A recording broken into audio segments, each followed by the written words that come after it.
My girlfriend cheated with my best friend and dumped me on our wedding day. 2 years later, she begged for help. We were high school sweethearts. The couple everyone thought would last forever.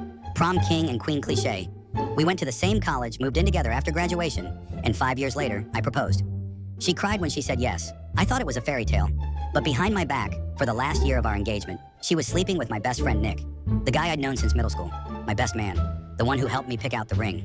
On our wedding day, everything seemed perfect, until 10 minutes before the ceremony. Nick walked into the groom's suite, pale and shaking. He sat down, eyes on the floor, and quietly said, "She's not coming." Minutes later, she called, crying, saying she didn't love me the way I deserved, that she and Nick didn't plan to fall in love, but it just happened. She said she couldn't start a marriage built on a lie. She left me at the altar with my best friend. I was wrecked. I moved to another city, went no contact with everyone, and worked random freelance gigs to survive. I lived above a laundromat, barely scraping by.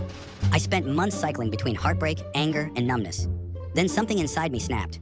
I poured myself into work. I built a project management tool for freelancers. Small at first, but it took off. I started gaining clients, then investors. 2 years later, I had over 50 employees, a thriving company, and a life that didn't revolve around heartbreak. That's when I got her message. Late one rainy night, she DM'd me on Instagram. "Hey, I've been thinking about you. Would love to catch up." At first, I laughed and ignored it, but curiosity got the better of me. I clicked on her profile, all public. Turns out Nick cheated on her too, with some barista. He cleared out her savings and disappeared. She lost her job, moved back in with her parents, and had been posting vague, sad quotes about healing and starting over. I agreed to meet her, partly out of curiosity, partly for closure.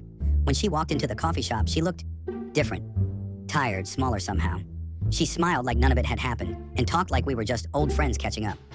She said she missed me, that she regretted everything, that maybe we could rebuild, even if just as friends. I let her talk. Then I told her the truth. I wished her well. I meant that. But I also told her that we can't go backward.